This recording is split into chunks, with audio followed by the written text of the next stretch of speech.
Welcome back to the 2025 Ferry-Morse Garden Get-Together series. We've introduced you to Caitlin. I don't know about you, but I'm a little bit curious to see how her garden's coming along. I hear she's growing some delicious green beans. Let's see how they're doing.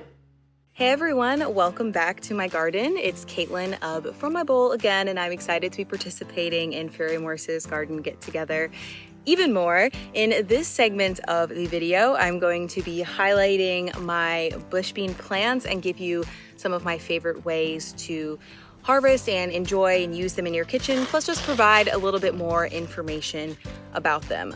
For reference, again, I live in Southwest Washington in Zone 8A, and right here I have some of Ferry-Morse's organic bush bean seeds. These are the Blue Lake bush beans, and in general, I love growing beans, and I really recommend them to gardeners of all levels because they are generally pretty disease resistant and very easy to grow.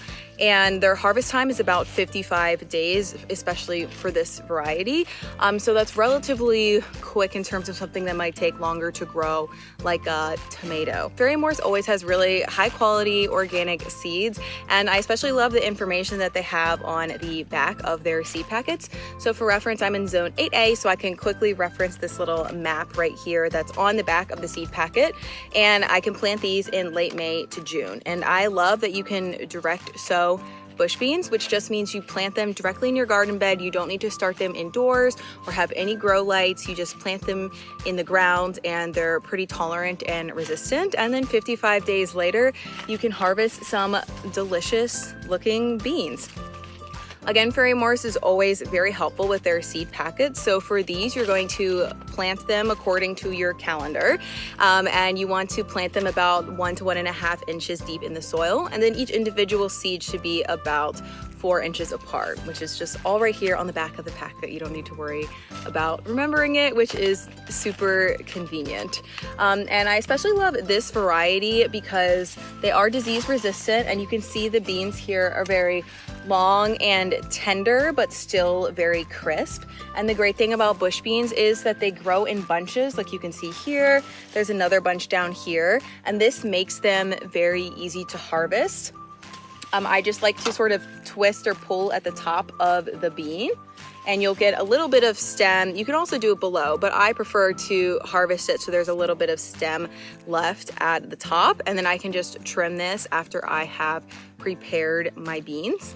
I absolutely love eating beans, like green beans like this, and incorporating them in a wide variety of ways in my diet. In the next segment of this garden get-together, I'm going to be taking you into my kitchen and showing you my favorite way to make these. It's a very easy, versatile recipe that is a great side you can add to almost any meal if you want to get a little bit more of produce into your diet. And these beans are so delicious, and I love eating them. They're also a great source of vitamins A, B, and C. So they taste great, and they also have some nice benefits as well. So it's kind of a win-win situation if you ask me.